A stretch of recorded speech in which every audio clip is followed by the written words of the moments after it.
Hoje não é sexta-feira, mas nós convocamos o nosso colunista Marcelo Zurita de forma extraordinária para não deixar passar uma data tão importante. Há 10 anos, o meteoro de Chelyabinsk atingiu a Rússia de surpresa.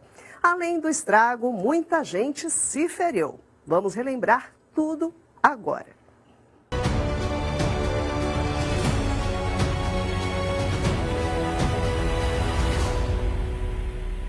Olá pessoal, saudações astronômicas.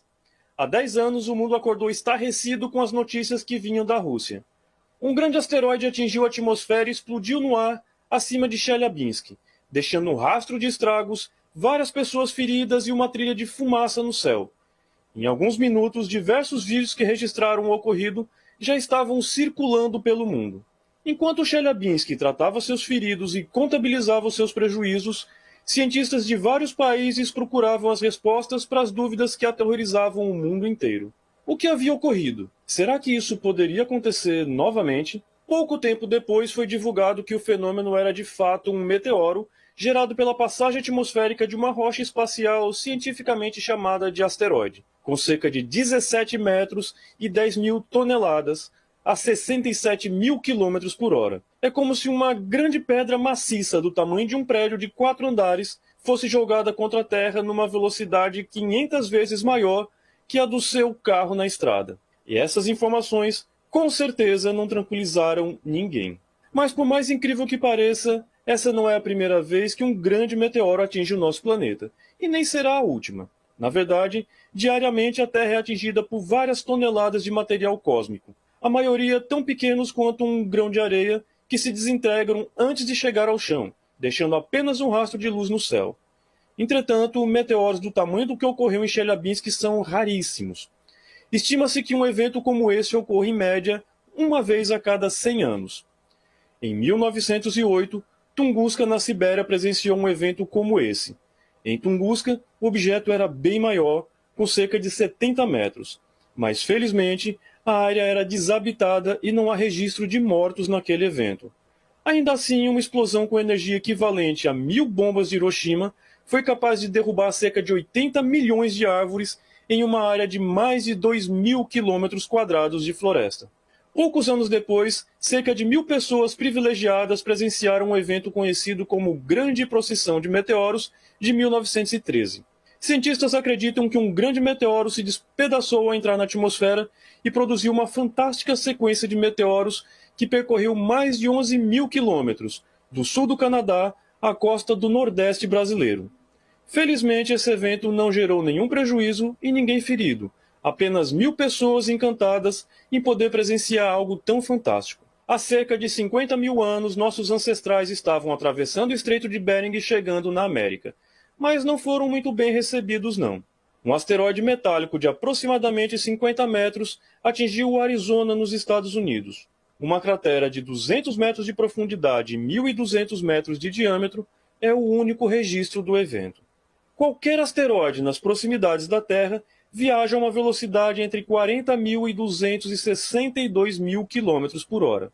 Por isso, esses objetos possuem enorme energia cinética, e quando atingem a Terra, essa energia é convertida em radiação, incluindo a luz visível e o calor. Esse fenômeno se inicia entre 120 e 90 km de altitude, e devido à alta velocidade da rocha, os gases atmosféricos à frente dela são comprimidos e aquecidos em um processo chamado de compressão adiabática.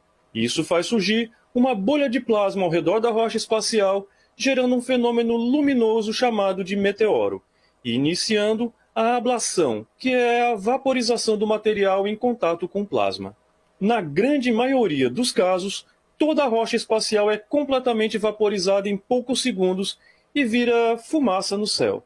Mas se ela for suficientemente grande, atinge as camadas mais baixas e densas da atmosfera, onde o brilho e a ablação se intensificam e podem consumir toneladas de material, até o ponto onde a resistência do ar provoca a explosão da rocha, como se ela tivesse se chocado contra uma parede sólida. Nesse ponto, parte da energia cinética também é transferida para a atmosfera, gerando uma onda de choque que chega ao solo depois de alguns minutos e é percebida como um barulho de explosão. E no caso do meteoro de Chelyabinsk, Essa onda de choque foi tão intensa que foi capaz de derrubar paredes, quebrar janelas e lançar pessoas no ar.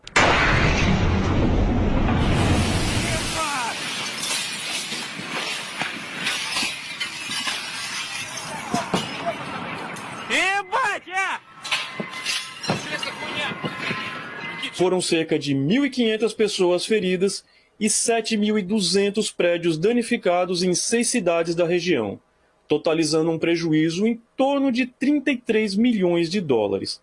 Tecnicamente, essa explosão do meteoro é chamada de fragmentação, porque é exatamente isso que acontece.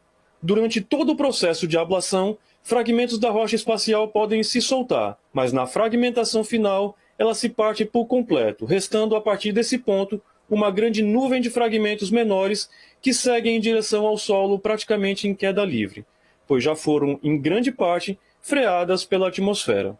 Esses fragmentos de rocha espacial, que em raros casos resistem à passagem atmosférica e atingem o solo, são chamados de meteoritos, e em Chelyabinsk eles foram encontrados aos milhares, de todos os tamanhos e ao longo de uma área com mais de 35 quilômetros de extensão. O maior deles abriu um buraco de 6 metros na superfície congelada do lago de Chebarkov, mas somente em outubro daquele ano ele foi recuperado no fundo do lago. O maior fragmento do meteorito de Chelyabinsk tem cerca de 60 centímetros e 654 quilos, apenas um cascalho quando comparamos com os 17 metros e 10.000 toneladas que a rocha espacial tinha quando atingiu a atmosfera. Esse fantástico e assustador fenômeno, que hoje completa 10 anos, foi o maior evento de impacto dos últimos 60 anos, e também o mais registrado e mais estudado da história, e por mais aterrorizante que tenha sido o meteoro de Chelyabinsk, podemos afirmar que ele foi apenas o impacto de um pequeno asteroide e que, como ele, podem haver outros maiores e ainda desconhecidos vindo em direção ao nosso planeta. Por isso é tão importante lembrarmos do que ocorreu naquele 15 de fevereiro de 2013 e não nos esquecermos das lições que ele nos trouxe, que precisamos investir mais em nossos programas de busca de objetos próximos à Terra para encontrarmos o próximo asteroide antes que ele encontre a gente. Bons céus a todos e até a próxima!